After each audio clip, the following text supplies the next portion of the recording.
அதிமுகவை தொடங்கி தேர்தலுக்கு தயாராகி வரும் விஜயோட வீடு அலுவலகம் அமைஞ்சிருக்க சோழிங்கநல்லூர் தொகுதி நிலவரம் என்ன, அங்கிருக்கும் மக்களோட எதிர்பார்ப்பு என்னன்னு விரிவாக பார்க்கலாம். மக்களே, உங்க தொகுதி பத்தி கொஞ்சம் தெரிஞ்சுக்கோங்க.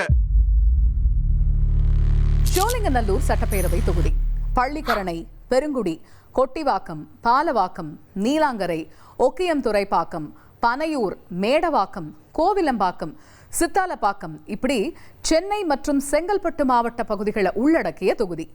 பாமக தலைவர் அன்புமணி வீடு, அலுவலகம், நாம் தமிழர் தலைமை ஒருங்கிணைப்பாளர் சீமானுடைய வீடு, தாவேக தலைவர் விஜயுடைய வீடு, அலுவலகம், பாஜக முன்னாள் மாநில தலைவர் அண்ணாமலையுடைய வீடு அமைஞ்சிருக்கக்கூடிய தொகுதி. ஈசிஆர் சாலை, பழைய மாமல்லபுரம் சாலையில பொழுதுபோக்கு மையங்கள், பண்ணை வீடுகள் நிறைய இருக்கிற தொகுதியில ஐடி நிறுவனங்களும் தனியார் நிறுவனங்களும் அதிகமா இருக்கு. ஐடி துறை தொகுதியில முக்கிய வேலை வாய்ப்பா இருக்கு. தேர்தல் ஆணையம் வெளியிட்ட இறுதி வாக்காளர் பட்டியல்ல சோழிங்கநல்லூர் தொகுதியில 2,02,621 ஆண் வாக்காளர்கள், 2,74,254 பெண் வாக்காளர்கள், 116 மூன்றாம் பாலின வாக்காளர்கள், இப்படி ஒட்டுமொத்தமா 5,36,991 வாக்காளர்கள் இருப்பதா தெரிவிக்கப்பட்டிருந்தது. தமிழகத்துல அதிக வாக்காளர்கள் கொண்ட தொகுதி சோழிங்கநல்லூர் தொகுதி தான். 2008 தொகுதி மறுசீரமைப்புல தாம்பரம் தொகுதியில இருந்து பிரிச்சு சோழிங்கநல்லூர் தொகுதி உருவாக்கப்பட்டுச்சு. தொகுதியில நடந்த முதல் சட்டப்பேரவை தேர்தலான 2011 தேர்தல்ல அதிமுக வெற்றி பெற்றுச்சு. 2016 தேர்தல்ல தொகுதியை வசமாக்கின திமுக 2021 தேர்தலையும் தக்க வச்சுக்குச்சு. 2021 தேர்தல்ல தொகுதி சிட்டிங் எம்எல்ஏவா இருந்த அரவிந்த் ரமேஷ திமுக மீண்டும் களமிறக்கிச்சு. அவருக்கு எதிராக அதிமுகல KP கந்தன் போட்டியிட்டார். 1,71,558 வாக்குகளை வாங்கின அரவிந்த் ரமேஷ் மீண்டும் ஜெயிச்சாரு. 1,36,153 வாக்குகளை வாங்கின KP கந்தன் தோல்வியை தழுவினாரு.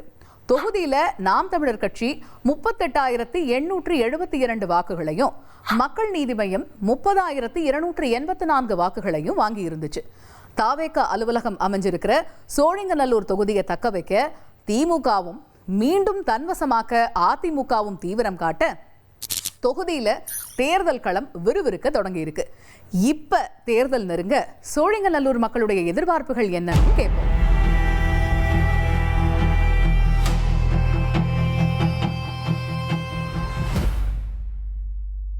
பெரும்பாக்கத்தில் ஊராட்சியில் வருது. தமிழ்நாடு நகர்ப்புற வாழ்வு மேம்பாட்டத்தில் 1.5 லட்சம் மக்கள் வாழ்கிறாங்க. இப்போ நீங்கள் பார்த்தீங்கன்னா ஊராட்சி எல்லா வேலையும் இங்கே சேர்ந்து கொடுக்க முடியாது. அதோட நிதியும் குறைவாக இருக்குது. ஆனால் சென்னையில் பார்த்தீங்கன்னா மக்கும் குப்பை மக்காத குப்பை, இந்த கார்பரேஷன் மட்டும் குப்பை சம்மந்தப்பட்ட விஷயத்தை மட்டும் அவங்க பண்ணிட்டு போகிறாங்க. ஆனால் கார்பரேஷன் மாநகராட்சியை இது விரைவில் இதை சென்னையில் மாற்றி சிட்டியாக மாற்றிட்டாங்கன்னா இந்த சென்னையிலேருந்து வந்த மக்களுக்கும் மிகப்பெரிய ஒரு பயனுள்ளதாக இருக்கும் என்னோட கருத்தாக நான் முன் வைக்கிறேன். பேருந்து நிறுத்தம், இந்த பேருந்து நிறுத்தம் இந்த சாலை விரிவாக்கத்தை காரணம் சொல்லி இந்த பேருந்து நிறுத்தம் இது வரைக்கும் இந்த பகுதியில் அமைக்கப்படலை. பயணிகள் எல்லாருமே மிகவும் ரொம்ப சிரமத்துக்குள்ளாக வராங்க. ஸ்கூல் குழந்தைகளாகட்டும், வேலைக்கு போகிற பெண்களாகட்டும், இந்த மாதிரி வேலைக்கு போகிற ஆண்கள் சொல்லிட்டு இந்த மாதிரி நிறைய பஸ்ஸு பேருந்தையே பயன்படுத்தக்கூடிய நிறைய பயணிகள் இருக்காங்க. அவங்களாம் ஏழை எளிய மக்கள் தான். மீன் மார்க்கெட்டு அப்படின்னு சொல்லக்கூடிய இடத்துல எல்லாருமே ரோடு வசதி காரணமாக எல்லாருமே எடுத்துட்டாங்க. ஆனால் அவங்களுக்குன்னு ஒரு தனியாக ஒரு மீன் விற்பனை நிலையை அமைச்சு கொடுக்கணும் அப்படின்றது ஒரு கோரிக்கையாக நான் உங்கள் மூலமாக நான் வச்சுக்கிறேன். ரெண்டாவது, பள்ளிக்கூடம் ரொம்ப பொறுமையாக நிதானமாக செயல்பட்டு கொண்டிருக்குது. அதோட வேலைப்பாடுகள் எல்லாமே இது வரைக்கும் திறப்பு விழா நடத்தலை. வெட்டுவாங்கனில் துவங்கி கொட்டிவாக்கம் வரை 4 பாலங்கள் 5 பாலங்கள் இருக்கிறது. எல்லாமே ஒரே அளவு கொண்ட பாலங்கள்.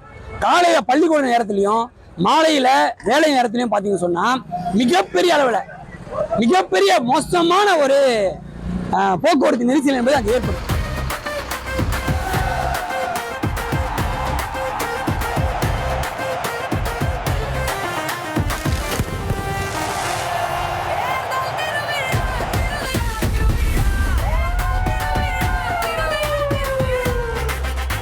ஒரு கோடியே 26 லட்சம் மனங்களை வென்ற தந்தை டிவி யூடியூப் சேனல். தவிர்க்க முடியாத தம்ப்நெயில்ஸ், கலக்கலான கான்டென்ட்ஸ்.